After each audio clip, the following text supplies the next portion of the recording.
Hello and welcome to the Academy of Powerful Caregivers presented by Kevin Shorter. This is Module 1, The Motivation of a Caregiver. Today's lesson is how to trust God in the process. Welcome back to the Academy of Powerful Caregivers. I'm Kevin Shorter. Last lesson we looked at was how to believe the best in others. And I wanted to summarize, start off that last lesson. The first is to ask God for His perspective of each person and allowing His perspective of how you view them. And the second thing is to trust that perspective over the circumstances you see and the behaviors that you see in the other person.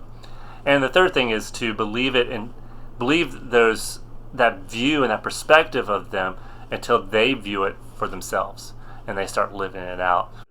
Those things that probably help you in the process, because this week what we're going to do is how to trust God in the process. So if you see the progression that we had, how to love others, how the tool to greatly love others, and then how to believe in the best in other people, and now this is the process. Because you're getting, as you start getting things for people and you start seeing God's goodness and love for them, and you start getting something that's, He sees people so much greater than we see ourselves, and it's like He has this desire. He thinks people are amazing, and they are, but not everyone else is acting that way. And so he has these great perspectives of people, and He's giving it to us so we have hope in the situation. But that doesn't mean that they're actually living it out. And so how do we trust God in the process? And that's what we'll look at. And the first story is really Joseph. And we see this, and obviously it's a trusting in the process for himself. But he has this wonderful dream about, his family bowing down to him. I guess wonderful. It's wonderful for him. Obviously, his family didn't think it was wonderful, and they disliked the dream. He didn't trust the process. He just went and told his family. And that's probably the sense of not understanding and just being young. And he then went. Obviously, his brothers turned on him. He started growing in that process. You see, when he was a servant and a slave in Potiphar's house, he became head of all the stuff going on, head of the household really, and in charge of a lot of the affairs of Potiphar, because he was doing things well and he was building it. And it wasn't just he had this dream about everyone bowing down to him and then getting the role which we eventually know he's going to get as the second in command of Egypt. There's a process of getting them there. And of course, how even when he was in jail, there's so many times he had an opportunity to be discouraged and give up, but he didn't. He excelled in the places he was put, and he became the head of the prison. And so he's growing in the process. And so I just really want to kind of use that as an example to start us off, is that a lot of times we get these wonderful stories for people. They're going to be like, you're going to be a leader of men. You're going to be this wonderful, speaker, and we throw people out there according to the people they will become, but haven't had a process to get them there yet. And so they jump out and they actually do not succeed in those things that they're called to because they haven't been built to the place where they needed to be. And so giving people opportunities to get them where they're going to be. You look at Saul, when the king Saul becomes king, he did nothing to get himself there. He just was going to look for the donkeys. We talked about this, and Samuel says, "You're the guy." And we see early on he has some really good characteristics of a king, not just because he's really tall. I mean, he did start defeating the Philistines, but he didn't trust in the process. And you see this when it becomes Gilgal, and he gets there, and Samuel tells him to wait 7 days. And the Philistines are on one side, and the Israelites are encamped on the other. And the Israelites are getting really disheartened, and they're starting to lose faith in that this battle is going to go well for them. And so Saul gets nervous, and he knows that they will be encouraged if they provide the sacrifice to the Lord. And Samuel was supposed to do that, but he was not there, and so he assumed, well, Saul was like, I'll do this. And he overstepped his bounds and his role, and didn't trust in the process. And you see that as kind of a downfall and kind of later on in what happens in Saul's life. And one of the things that's interesting with that is that you see that there was a greater blessing that was for Saul, that if he just continued on and waited on the process. Yes, Saul ended up staying on the throne until he died, but the promise that is you kind of get from the scripture is that it was intended for him to have his generations, successful generations, to be on the throne. But the promise was never given because he never trusted the process. And then it was handed over to David. And David really actually did start trusting the process. And it was his battle with Goliath came after the fact he was anointed king. And you see later on he becomes a general, someone in King Saul's army, and people start acknowledging him as David as a good leader. It's like Saul has killed his thousands, David has killed his tens of thousands. And you see that people start seeing him as leader, but David never took the process and forced it upon his own timetable. And we saw earlier, kind of an earlier lesson where there looked like opportunities for him to kill Saul, and he doesn't take those opportunities. Instead, he's like, no, I'm not going to lay a hand on the Lord's anointed. I'm going to trust God the process. He's called me to be king. He's going to make it happen. I'll trust him in this. He did make mistakes, obviously, in the midst of it, but he at the same time trusted God. And it wasn't an easy process. Saul was running around trying to kill him, and you see in the Psalms just the process of David coming to grips with this. And there's the one in Psalm 59 where the enemies are outside his house and waiting for him. And it goes like this: Deliver me from my enemies, O God. Be my fortress against those who are attacking me. Deliver me from evildoers and save me from those who are after my blood. See how they lie in wait for me. Fierce men conspire against me, for no offense or sin of mine, Lord. I have done no wrong, yet they are ready to attack me. Arise to help me. Look on my plight. You, Lord God Almighty, you who are the God of Israel, rouse yourself to punish all the nations. Show no mercy to wicked traitors. They return at evening, snarling like dogs, and prowl about the city. See what they spew from their mouths? The words from their lips are sharp as swords, and they think, who can hear us? But you laugh at them, Lord. You scoff at those nations. You are my strength. I watch for you. You, God, are my fortress, my God on whom I can rely. So we see that David is reminding himself even to trust God in the process. It looks like all this stuff is bad is happening. It looks like it's going to not go well for him. But he said, no, I'm going to trust God in the process. And that really is the trick. Are we willing to trust God even if it takes a long time? Abraham, he was 75 when he got the promise that he's going to have a child. And it was 25 years later, roughly, that he actually has a kid. And in the midst of that, he's traveling around, he's doing all these different things, and he's going from here and there, and he's got practice to trust God in the process. And we know in the midst of that, he actually doesn't trust God for a bit, and Sarah says, take Hagar, my maidservant, and have a child with her. So it's almost like we're going, God, you're not coming through, but maybe this is going to work. It's kind of acceptable practice in that time, whether our time we believe that's acceptable or not. It was, and so it seemed like that this was God's provision. Maybe this is what God meant when he says that Abraham will have a son. And we know from this side that wasn't the case, that was not what was God's plan. And I just wanted to point out, it's like the process of God is not always what we think it's going to be.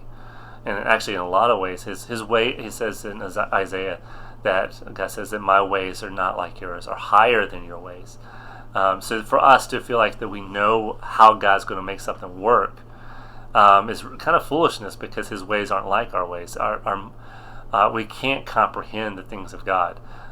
We can kind of, because we have the mind of Christ, but if we try to make sense of it, and okay, this is going to work because this is how it's going to kind of flow in our timetable, then that's when are actually stepping out in foolishness.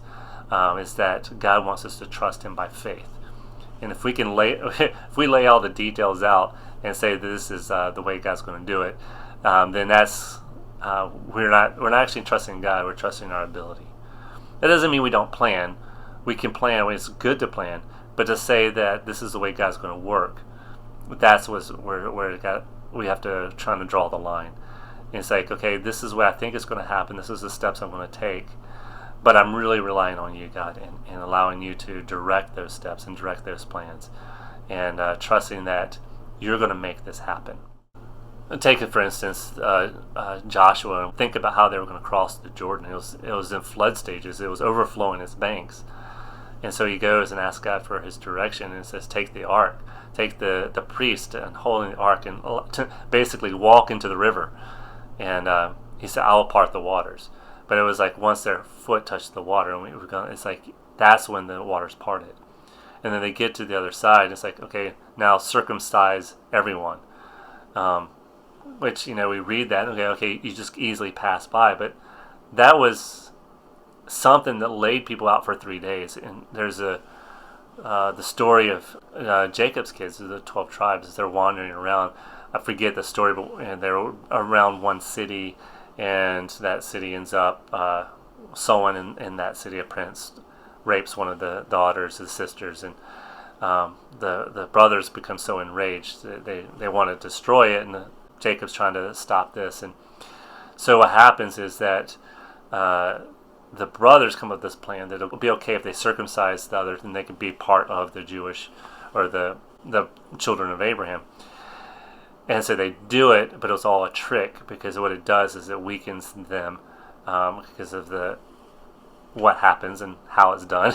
It weakens them, and they were able to easily destroy the city. And it was evil in God's eyes. But I just want to say, like with Joshua, when he enters and he's about to fight the battle of Jericho, circumcising his men on that side of the river is not a good military tactic, because it takes the whole army out for 3 days, because they can't do anything. So it's a trusting God in the process. And of course we know the story of Jericho walking around 7 times, but it was not just that 7 days, and each day they're walking around. This is God's plan, and they're trusting in the process.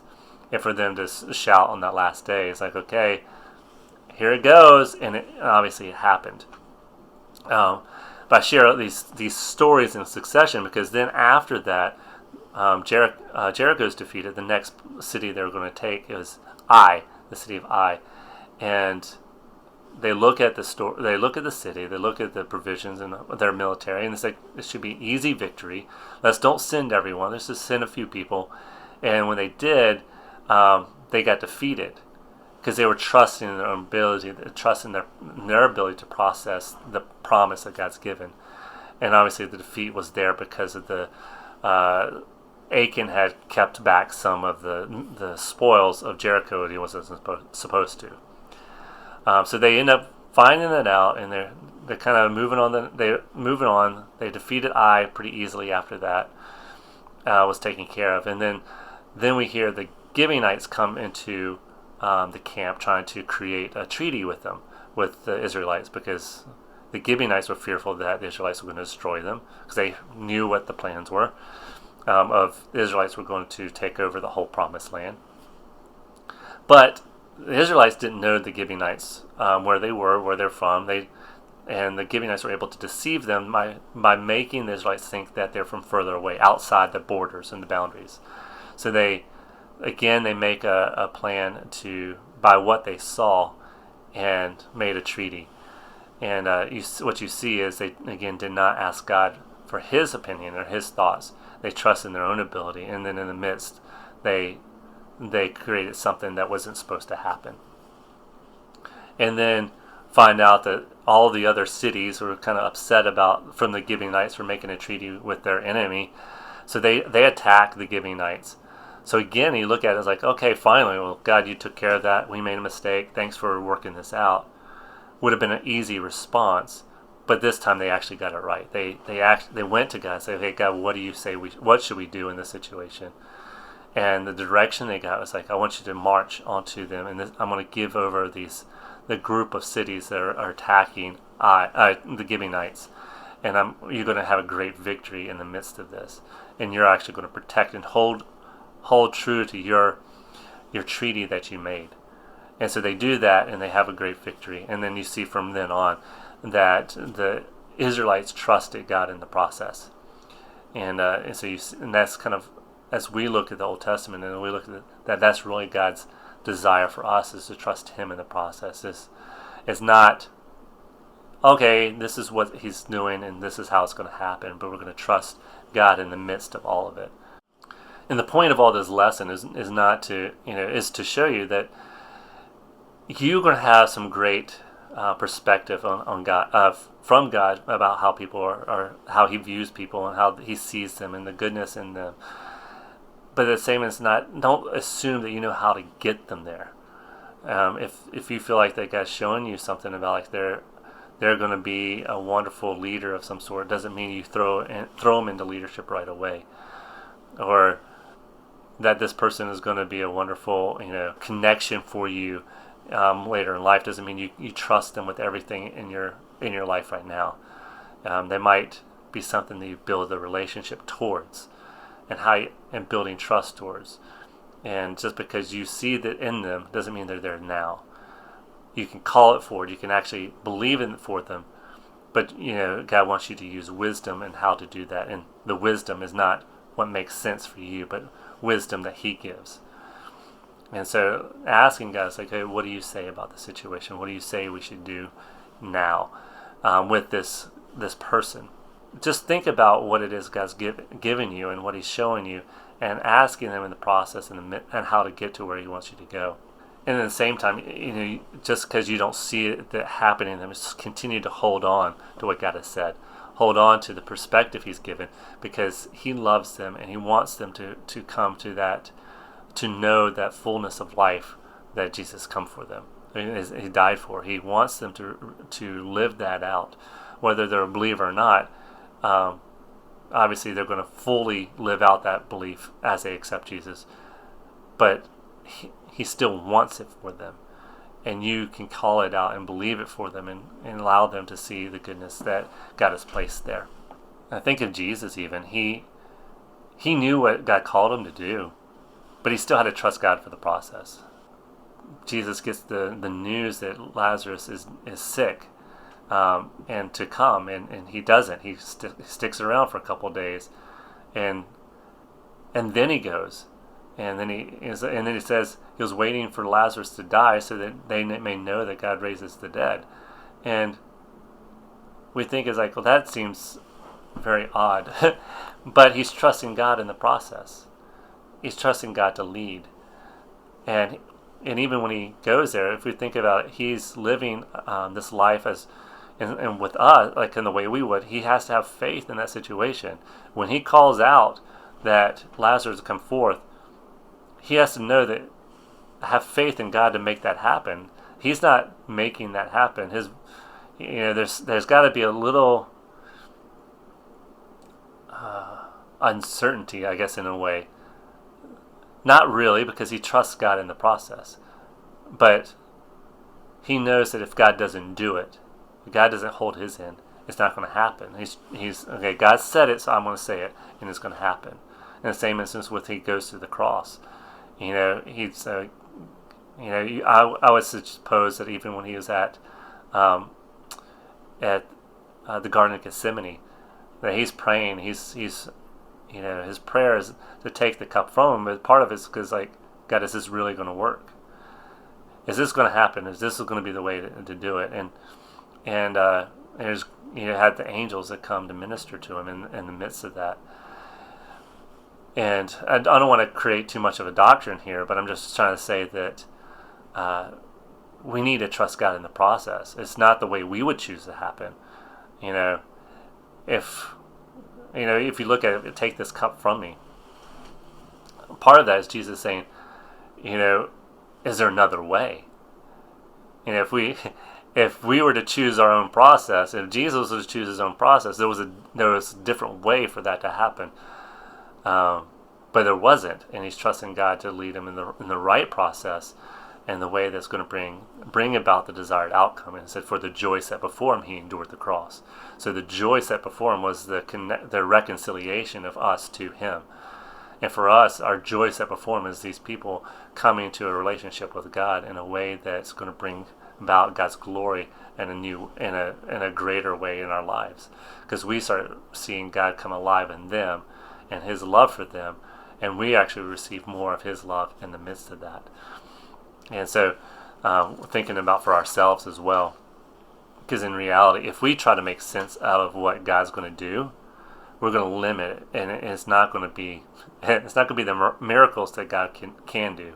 Instead, it's going to be what can we accomplish on ourselves, and it's going to be very limited. And it's very, not to say it won't accomplish anything, but it's. Let's put it this way: Would you rather accomplish what you can accomplish, or would you rather accomplish what God can accomplish? If we limit to what we see as a possibility of what can happen, then we're only going to accomplish what we can accomplish. But if we want to accomplish what God can accomplish, then there are no limitations. Nothing is impossible, and there's a greater likelihood of seeing God's glory come about. So if we try to make sense out of what's going to happen, the process, we're going to limit God's ability. Miracles never make sense without God's viewpoint. Circumstances will never tell us what the miracles could happen. It's only through God's perspective in that situation, God's perspective of people, God's perspective of life, that we can live the supernatural life. Because the supernatural life means we're actually coming above the natural and the circumstances and the ability of our mind to think. And when we allow God to come into the equation, then the miracles are a possibility. When my family went to China, we talked about earlier on that we went there to help teenage orphan girls as they're coming out of the orphanage, to find a place to transition between a full-time care to life on their own. And so we knew going in we wanted to have a farm, because a farm would give us a lot of land in order to a space in order to house girls, and especially if we had a building on it, then that can give them a place to live, and then the farm a place to work. We could hire them. There's different things we can do. So we knew that we wanted to have a farm. So early on, we were there a year. Just a little under a year. All we'd been doing at that time was studying the language, getting settled in, and we were getting to the point of thinking, okay, what's the next step? And we were thinking about how to find a farm that we can get. And then during this time, my oldest daughter had a dream. She had a dream that God was going to give us a farm. Actually, the dream was a foreigner was going to give us a farm. That the farm had a 3-story building on it. It had a whole bunch of fruit trees. There was water in front of it. There were dogs all around. And in the dream in particular, there was a path. It was like the road went kind of up and then curved around into the main building. And there was something about 90-10. She didn't really know. She was only 9 at the time, and we hadn't gone over a lot of math things in that sense. It was a great dream. We were very excited about it. But the process, and it's like, how do you go about that process? If this is true, and we feel like it was from God, how do you go about? First of all, we didn't know that foreigners could have a farm in China. We thought that eventually we were going to have to rent or something, but this was like an owner giving it to us, so we didn't know how that was going to happen. And the second thing is we didn't know how to go about making that happen. So how do you go to a foreigner, first of all, asking if they have a farm, and then it's like, do you mind giving it to us? I mean, how do you make that work? So we just kind of held on to it. We prayed into it. A year and a half later, so the way God led the process was we would continue to learn the language, but then we moved into a time of starting a Chinese business, because if we started a business, then we can hire the girls, and then we were allowed a lot more freedom of what we wanted to do with them. And then it gave them a job, gave them an earning, an income, and so that they can find build their self-esteem, that they have something to offer, and so they can live on their own. And so that's what we did for part of that year after my oldest daughter had the dream. And then a year and a half, we came back. It's like, now's the time to start moving towards the farm. And we knew that sometime in this time frame that we were going to do. Didn't know how to. We had a couple interns, and one of the interns was at our kind of foreign fellowship. So it was a whole bunch of foreigners, and there was a new guy there that met one of our interns, David, for the first time. And David was like, "Oh, okay," talking to him. So the guy asked David, "So what are you doing here in China?" And it's like, "Oh, I'm with Kevin and Allison, and I'm helping them with stuff. They want to get a farm so they can help teenage orphan girls." And immediately this guy said, "Well, I have a farm. You can have it." And it's like, David was like, "Okay." Allison was there as well, and she's like, "Why don't you talk to Allison?"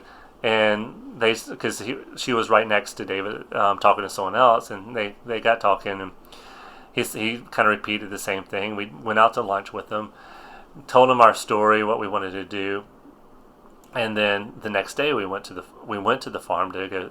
He was wanted to take us there. It was an hour outside of where we were living.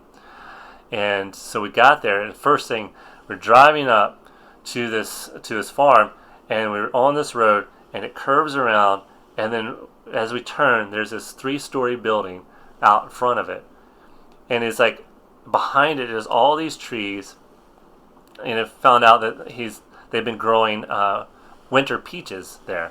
So all these fruit trees, over 2,000 of them. And there's all these dogs kind of around that were chained up as guard dogs. And then as we were coming in, before we hit that road, there was water. There was a river that had been dammed up to create a lake.